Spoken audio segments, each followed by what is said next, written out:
Welcome to our fourth and final webinar for the 2016-2017 academic year at Midway University. This webinar is going to be on organizing content for greater retention using two Moodle tools, the book module and the lesson activity. So we'll go ahead and get started. And I'm going to start with a cartoon. And this is my cartoon to kind of demonstrate what I mean by the need for organization, better organization for retention. This fella says, "You think my desk is bad? You should see my Moodle course." We all know what it's like trying to organize content into Moodle. You have a bunch of information. You want to make your Moodle course contain the same information that your face-to-face course would. And there's a lot of information in your face-to-face course, and trying to translate all of what you would do in a classroom when you can interact synchronously with people into the asynchronous communication mode of Moodle can lead to there being a lot of stuff in your Moodle course. And I think that's especially true when you're trying to take your 16-week face-to-face class and cram it into one of our 8-week Moodle courses. So our Moodle courses tend to look like this fella's desk. And I'm going to show you an example of what I mean by that. And I'm going to be making fun of my very own course, so I'm allowed to make fun of it. It's my work. I'm going to show you my Spanish 125 course, the way it was organized before I discovered the book module in Moodle. I'm just going to show you topic 1. Here is a screenshot of topic 1. There's a whole lot of information there. You might think, well, that's not too bad. It may be a little overwhelming for students. You think that's all that's in that topic, right? Yeah, no way. It keeps on scrolling. In addition to everything that you saw in the first little screenshot there, there's also 2 recorded videos, a lesson that the students have to listen to. So you think, surely that's all, right? Nope. Keep right on scrolling. There's still more. All of those video links and an activity, an assignment activity where they can submit something, and a discussion forum. By the time they scrolled through all of that, and that was just topic 1, imagine what it was like by the time all 8 topics were in there. My students were about ready to take away the add an activity or resource button from me permanently. They were feeling just a little bit buried. When you have what we in instructional technology here laughingly call the scroll of death in your Moodle course, it really can be overwhelming and kind of burying for the students. So the thing is, I still have to get all of that information that I would use in my face-to-face course into my Moodle course. I need to present a large amount of material in a linear fashion. In other words, each step of what I am presenting builds upon the last step. I need to present it in a manner, in my case for a Spanish course, that requires the students to proceed in a certain order. In a Spanish course, students can't jump from A to R to B to D to G. They need to proceed in order, A, B, C, D, in order to understand things. And I need to go from the scroll of death to small enough chunks that the information is manageable and not overwhelming. What is chunking? Chunking in instructional design is a strategy for breaking up content into shorter, bite-sized pieces that are more manageable and therefore easier to remember. The solution for me was the Moodle book. The Moodle book provides a navigable, multi-page, potentially multimedia web resource within a Moodle course site. This is my entire topic 1. All 3 of those screenshots that you saw previously condensed into just this after I put everything into this little book right there. So let's look at what that book looks like on the inside. What happens when a student clicks this link? This is what the student would see. First, over here on the left, they have a nice, easily navigable table of contents. All of those different pieces of information in my previous scroll of death are broken up into these nice chunks or chapters. Then they have the first chunk of information, the first chapter of the book right here. And if they don't want to navigate through the table of contents, they have arrows for easy page turning on every page.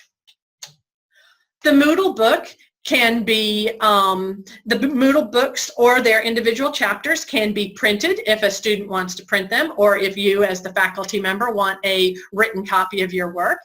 And if you already have a website that you would like to turn into a Moodle book, if you save the website as HTML files in a zipped file, then each one of those HTML files can be imported into the book, and each HTML file will be an individual chapter. So if you already have a website, you don't have to go to the trouble of copying and pasting it. You can just import it. Okay, let's go ahead and break out of the PowerPoint for a second and look at what this looks like in Moodle so you can actually see it live.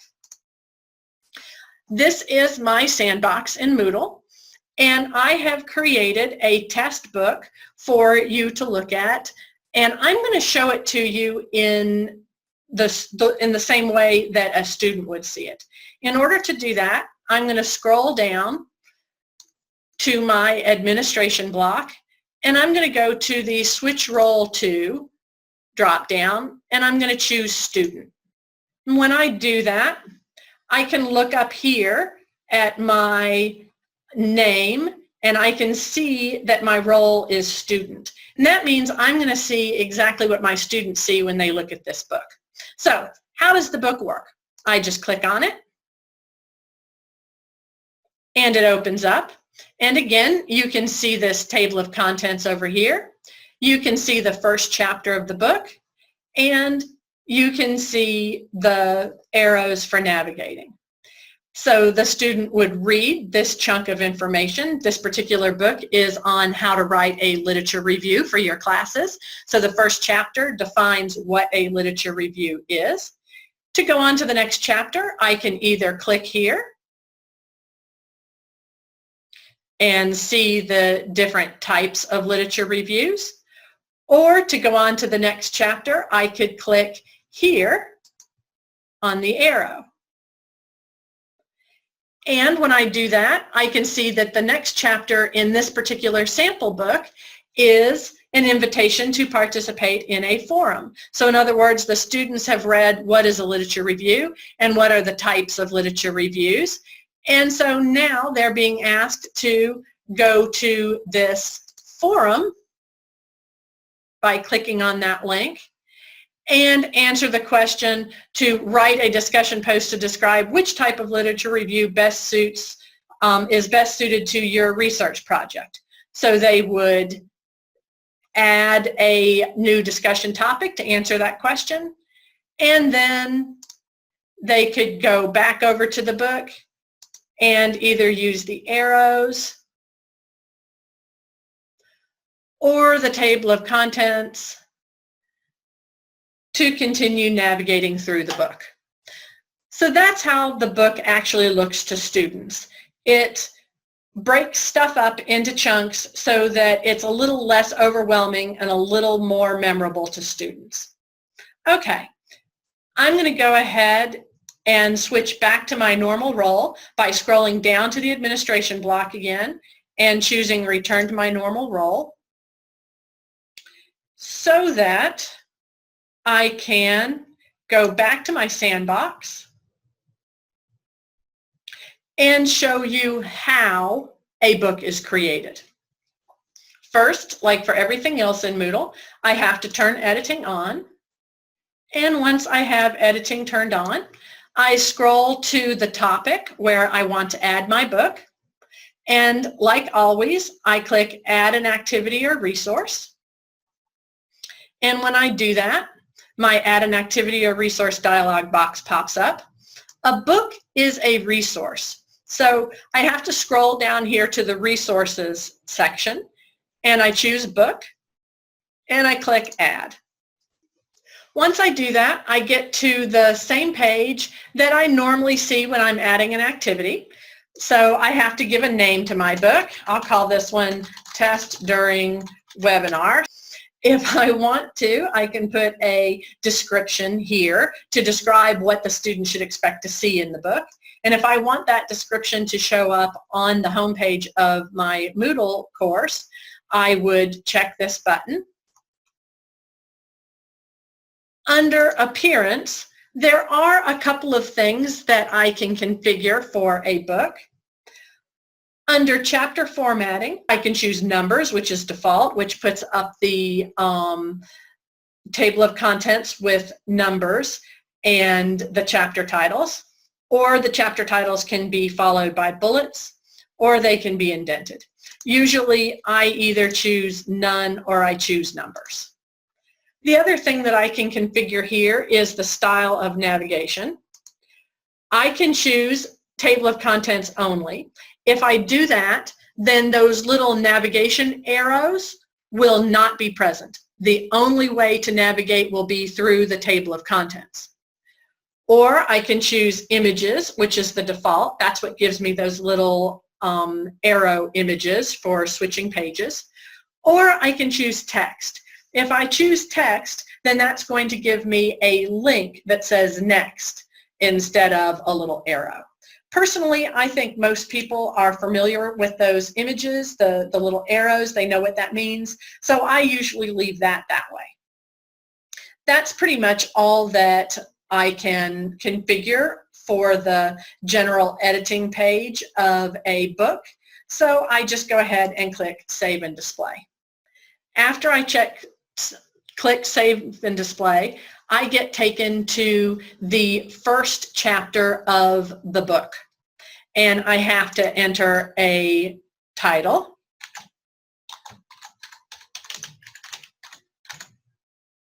Wow, I can't type tonight. And my content.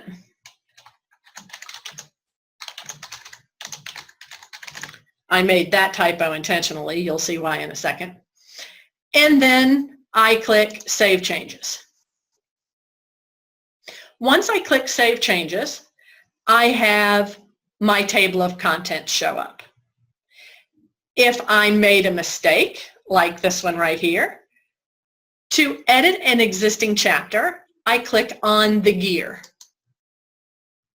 And that takes me back to that text editor, and I can fix my mistake and put a period at the end so that I have a sentence.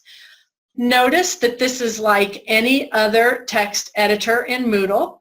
You can format your text. You can make it a different color. You can put bullets in there or numbers. You can add links. You can add pictures. You can add videos. And you can add a file. So if you don't want to type in your content, you can add a file if you've already got it in a file, or if your content is a picture or a video, you can include those.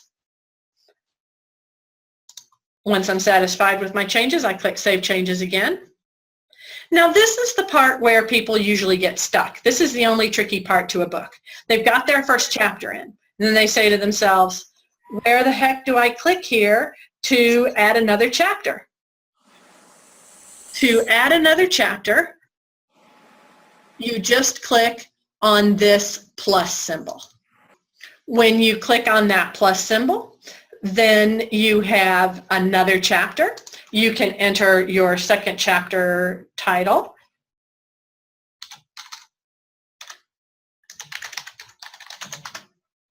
And your content.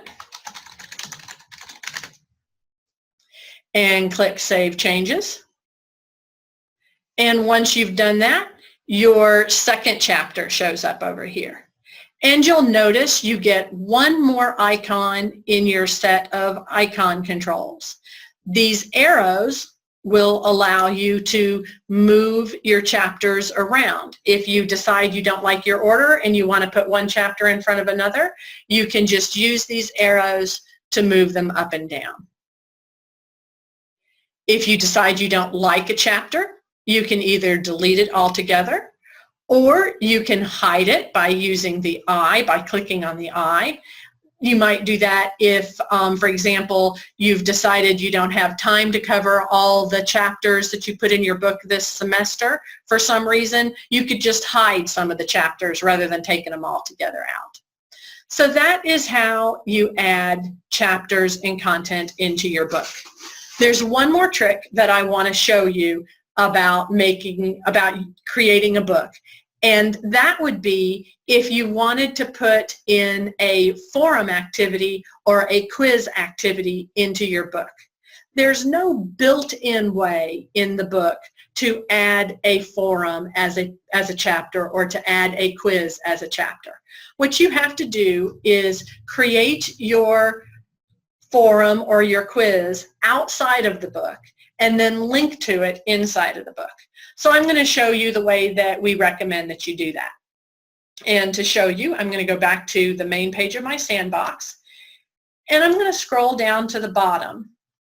And you'll see at the bottom of my sandbox, I have a hidden activity or a hidden topic that I have named Hidden Area for Book and Grading Activities.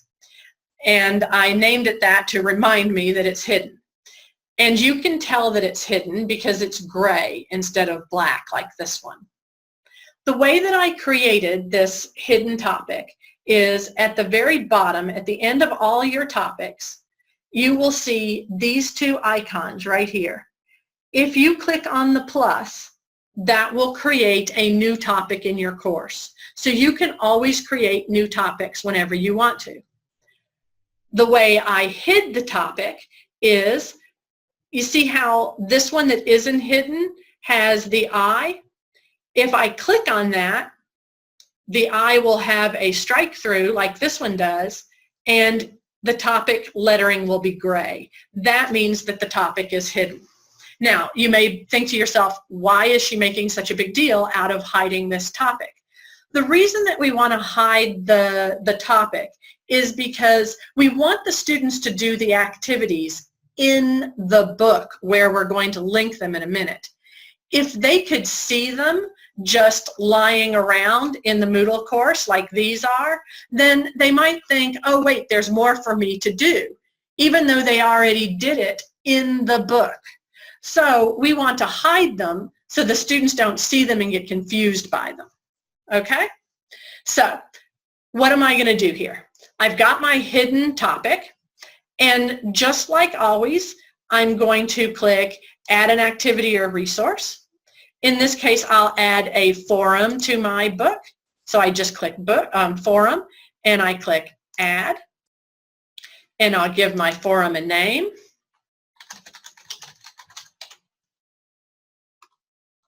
And do whatever other type of formatting that I normally want to do for a forum. And when I'm done, I click Save and Return to Course. Now, here's my forum right here in my hidden topic. See how it's more gray than this is? That means that it is a hidden activity in a hidden topic. I need the activity to be visible, but the topic to be hidden. That means the students won't be able to see the activity, but they will be able to do it. So I'm going to click on Edit, and I'm going to click on Show. Now see how these are both blue? That's how I want them to be. That means that they're hidden, but they're accessible for the student. Now that I have my forum created, I need to get a link to it. So to do that, I'm just going to click on it and open it as if I were going to make a post into it. And I'm going to go up here to the address bar, and I'm going to right-click, and I'm going to copy the URL of this forum. Now that I have that URL copied, I'm going to go back to my sandbox, and I'm going to go back into my book, and I'm going to add a new chapter by clicking on the plus, and I'm going to call this chapter Forum Discussion. And I'm going to put instructions in. Please contribute to the forum. And then I'm going to highlight the word forum or any part of my instructions that I want. And I'm going to go to my link, and I'm going to paste the link that I just got from the forum and click Create Link. And now this is a clickable link. When I link to a forum or a quiz inside a book, I always add these instructions. If you don't want to lose your place in this book, right-click on the link above and choose Open in a new tab. That way, students know that when they come to this page in the book, they can right-click on this link, choose Open in a new tab, go to the forum, answer the forum question, and then go back to their same place in the book. So those are the basics of creating a book in Moodle. What if I wanted to incorporate more formative assessments into my lesson than I think the book module would be practical for? By formative assessments, obviously, I mean things like discussion forums and quizzes and so forth. As I just showed you, we can put those things into the book module, but it's not native to the module. You have to put that link in, and the students have to go out to the forum and then come back to the book. And if you want to do that a lot, the book module probably isn't the most practical resource. Or what if I want to chunk my content, but my lesson isn't linear? What if I want my lesson to look something more like this? Like maybe a role-playing activity where the students have to explore what it would be like to be the architect for a museum show, or the curator for a museum show, or the person in charge of the budget for a museum show, or the cataloger for a museum show. So they would choose one of these options, and depending on what they chose, they would take a different path through the lesson. And then they could go back and choose another and go through a different path for that one. So in other words, what if you wanted to make a lesson with a variety of paths or options in it? What if you wanted to create case studies, simulations, scenarios, or self-directed study units where students can jump from here to there? If that's the case, the lesson activity is for you. The lesson activity allows you to create linear content pages if you want to, or it allows you to create a variety of paths or options that the learner can take. You can include natively different types of formative assessments inside a lesson activity, and depending on the student's answer, they might go to the next page, or they might be taken back to a previous page to allow them to review the material that they got wrong, or maybe they're taken down an entirely different path. And the lesson activity can be graded into the recorded into the grade book, or it can just be for practice only with no grades put into the grade book. So let's look at the lesson activity in Moodle. And to do that, first of all, I'll just take you to look at a sample lesson. And again, I'm going to switch over to the student role so that you can see it exactly the way a student would see it. And here is what a sample lesson looks like. This is just a linear one. If a student has already seen part of the lesson, as I did when I reviewed this before the webinar, it will tell them, you've already seen part of this lesson. Do you want to start at your last page? And they can say yes or no, depending on whether they want to start again or just go to wherever they left off. So the lesson activity automatically bookmarks things for the students. That's really nice. But I am going to say no so that you guys can see it from the beginning. Okay, again, just like in the book, I get a nice little table of contents, this time called a lesson menu over here, with navigable, clickable links.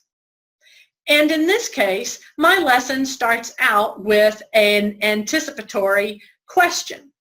Again, this is about literature reviews. So the question should say, have you ever written a literature review? For what class? Tell me briefly about your experience. And the student can put their answer in. No, I have not. And submit it. And then they're taken to the next part of the lesson. What is a literature review? They read that, and then they have a button that says the next lesson is going to be about types of literature reviews. So they click on that. So we get presented with a quiz, and in this case it's a multiple choice quiz. Which of the following is not a purpose of a literature review? To answer the research question. Well, actually, let me answer it wrong. To reveal gaps that exist in the literature. If I answer that, it will tell me your answer is wrong. Would you like to try again, or do you just want to go on? You can let them try again, or you can force them to try again until they get it right. I'll say, yes, I'd like to try again. And to answer the research question, submit. And so then that takes me on to the next part of the lesson.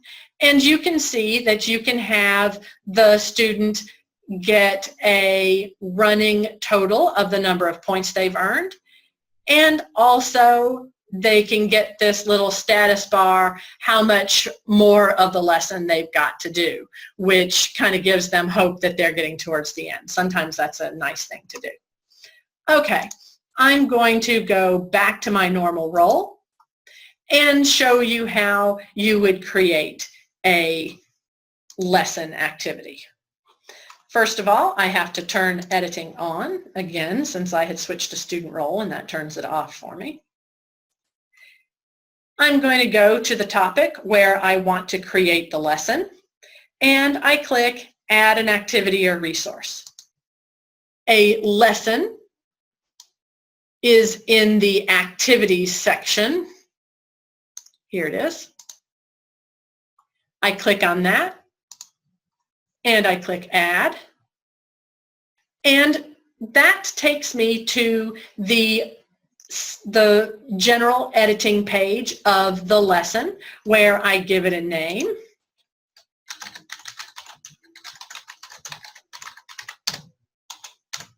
And a description if I want to. And I click here if I want that description to show up on the home page of my course. Now, for a lesson, there really is quite a bit that you want to configure in advance. But once you do it, it's over with. And if you just want to click Save and Display and start making your lesson and then come back to these configuration settings later, of course you can do that. But I'm just going to go ahead and show them to you now since I'm here. Under Appearance, you can choose whether the students are going to see the little green progress bar that I showed you on the bottom. By default, the answer is no, but you can change it to yes if you want to. You can also choose to, whether the students are going to see an ongoing score. By default, it's no, but you can choose yes. If you're not going to be putting grades in the gradebook, probably no is the best answer. But if you are, maybe you want to change that to yes. You can choose to display the menu.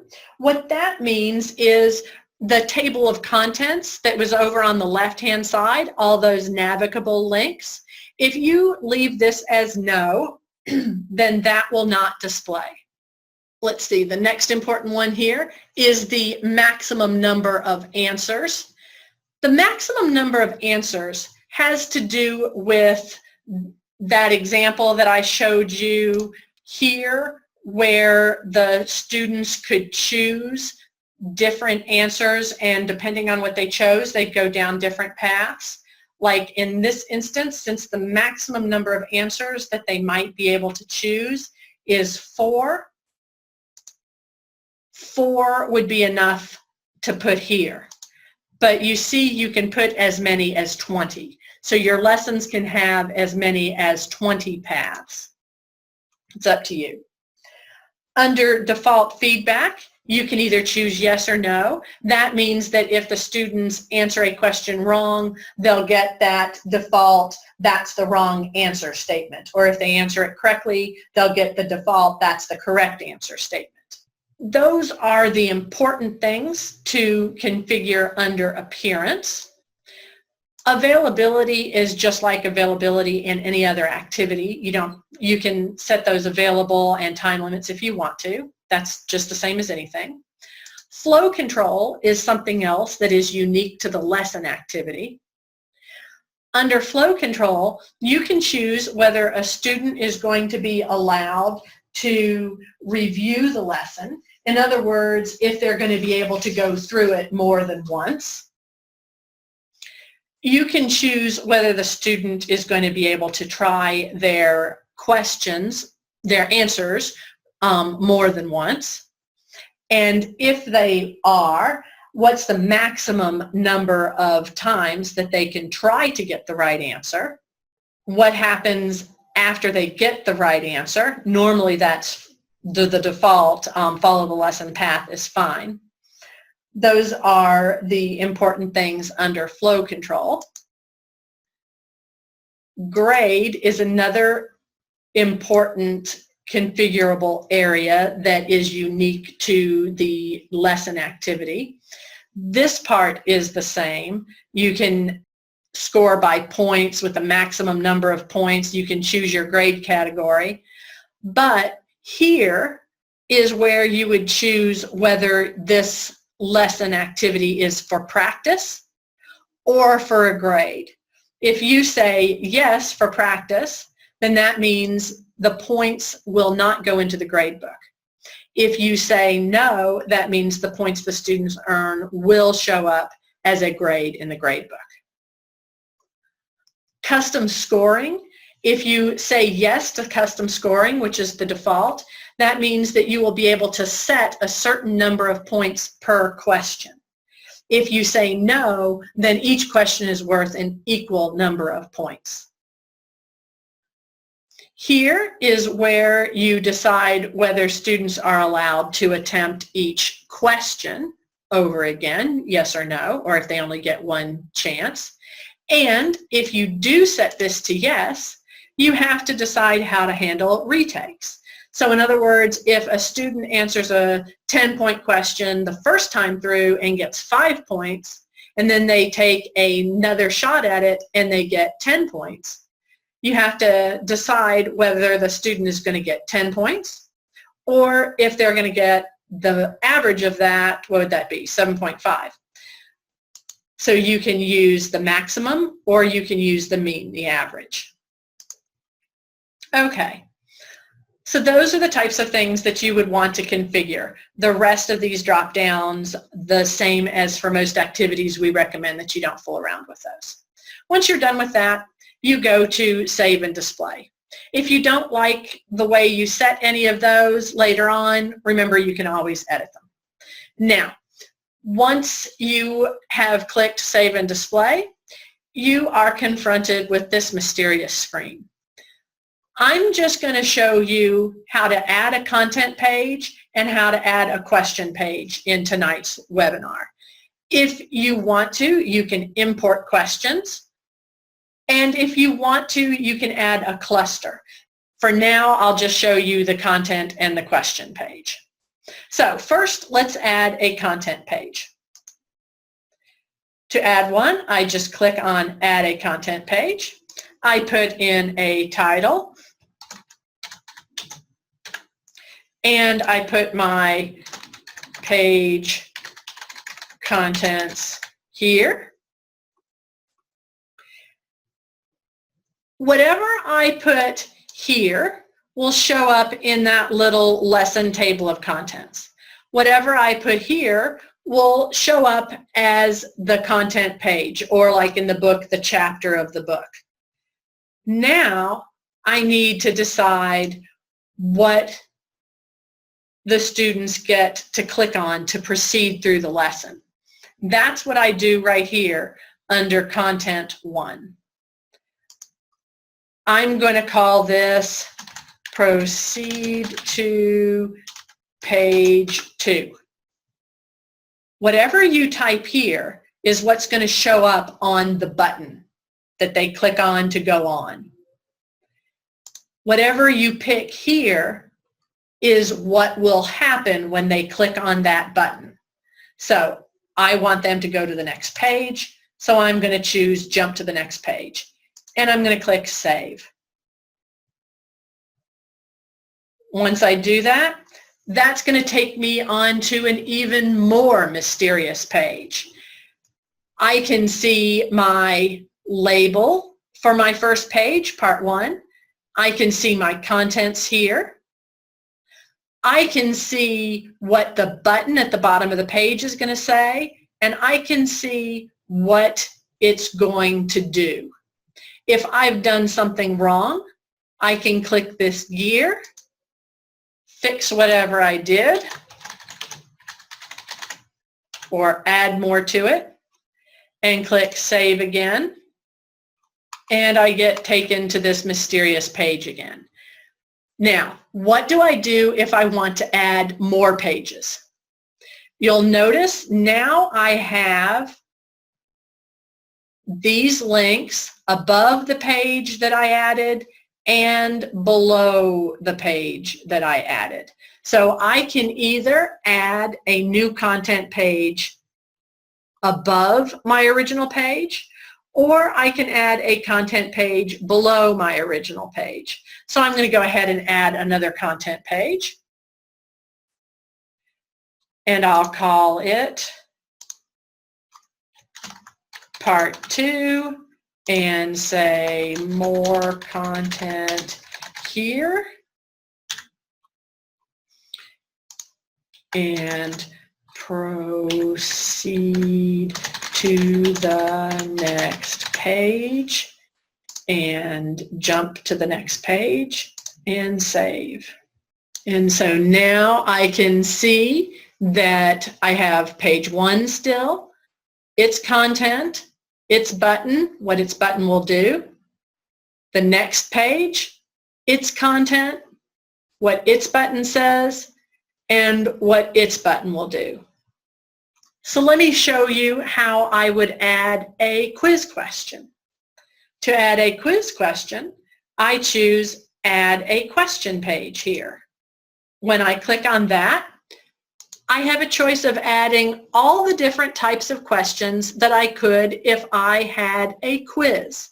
So if I wanted students to do something that was discussion-like, I could add an essay question. If I want them to do matching, multiple choice, true and false, short answer, whatever, I'm going to go ahead and add a multiple choice. So I choose multiple choice and I click Add a Question. I put in my question title, Quiz 1, and I put my question here, what is the third planet in our solar system? Okay, and then I put my answers here. This looks like a regular quiz in Moodle. I can put my first answer here, Earth, and the answer that is the correct answer should have a score of 1. And then I can put in my distractors. Mercury is the wrong answer, so it has a score of 0. Venus is the wrong answer, so it has a score of 0. Mars is the wrong answer, so it has a score of 0. And I click Save Page. And I can see in my little lesson outline my first page, my second page, and now my quiz. And all my quiz answers and what they're going to do. Notice that for the one that has the right answer, the jump sends you to the next page. But for the ones that have the wrong answer, by default, it just keeps kicking them back to that page and making them try again. You can change that. You can change it to jump to the next page if you don't want to give them another chance. Okay, so once I have built some stuff, how can I preview it to see how it's going to look? I can preview one individual page by clicking on this magnifying glass. That will show me the one individual page. Or I can go up here to the Preview tab and preview the whole thing. So here is my page 1, my button that says Proceed to page 2. Here is my page 2, my content, my button that says Proceed to the next page. Here's my little quiz. I'll choose the wrong answer, and it just kicks me back there. So I'll choose the right answer, and it lets me get to the end of the lesson because that's all that's in there, and it tells me, congratulations, I got to the end of the lesson. If I want to add more, I just go back to my Edit tab, and I can continue either using the gear to edit individual pages or using these links to insert a page of either content or questions wherever I want it. So these lesson activities are a great way to chunk your material and add formative assessments to make it active learning. Okie dokie. Then I am going to go ahead and end the recording and go ahead and end the webinar. Thank you guys so much for attending. I really appreciate it. And if you'd like any help, if any of these gave you any ideas and you'd like any help with them, you can feel free to contact me or just contact the center.